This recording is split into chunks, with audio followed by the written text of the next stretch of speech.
Di informasi lain, pemirsa, ayah bunuh anak kandungnya yang masih balita di Serang, Banten hingga istri bunuh suami di Rejang Lebong, Bengkulu. Menjadi kasus yang mengemuka selama sepekan. Simak rangkumannya dalam kasus utama.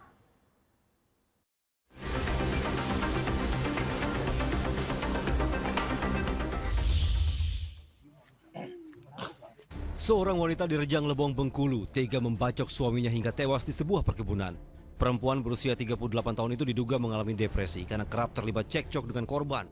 Peristiwa berdarah itu terungkap setelah tetangga melihat warga Talang Rimbo itu memegang sebilah parang di dekat tubuh korban. Jasad pria 44 tahun itu dibawa ke RSUD Rejang Lebong guna kepentingan autopsi. Sementara wanita berinisial AH ditahan kepolisian guna memastikan motif pembunuhan.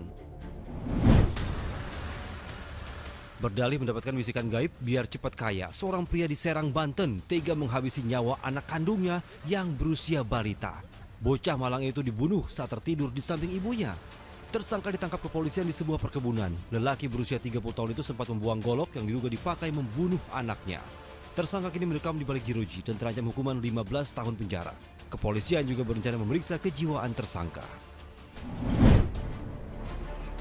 Kesal didesak terus-menerus untuk pergi berlibur, pria di Medan, Sumatera Utara tega menganiaya kekasihnya hingga tewas. Awalnya, kematian perempuan berusia 24 tahun itu sempat diduga akibat bunuh diri. Tapi setelah diselidiki, polisi akhirnya menetapkan wanita itu dianiaya hingga tewas oleh kekasihnya. Tersangka pula yang kemudian merekayasa kematian korban seperti bunuh diri. Polisi menjerat tersangka dengan pasal pembunuhan berencana dengan ancaman hukuman mati. Seorang pelajar kelas 1 SMA di Sumedang, Jawa Barat tega melenyapkan nyawa neneknya. Berdalih sakit hati menjadi sebab remaja itu naik pitam. Ia dimarahi korban lantaran menanam ubi di depan rumah dan membuat rumah kotor. Penganiayaan dilakukan tersangka pada malam hari. Sang nenek dianiaya dengan pipa besi hingga tidak bernyawa. Tersangka juga mengambil sejumlah uang korban. Kasusnya kini ditangani unit pelayanan perempuan dan anak Polres Sumedang.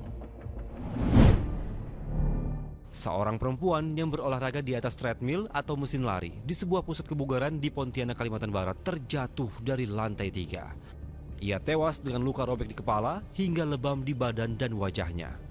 Polisi menyelidiki adanya dugaan kelalaian. Berdasarkan olah TKP kepolisian, posisi mesin lari yang membelakangi jendela hanya berjarak 60 cm. Penyidik juga telah meminta keterangan sejumlah warga, termasuk barang bukti guna kepentingan penyidikan.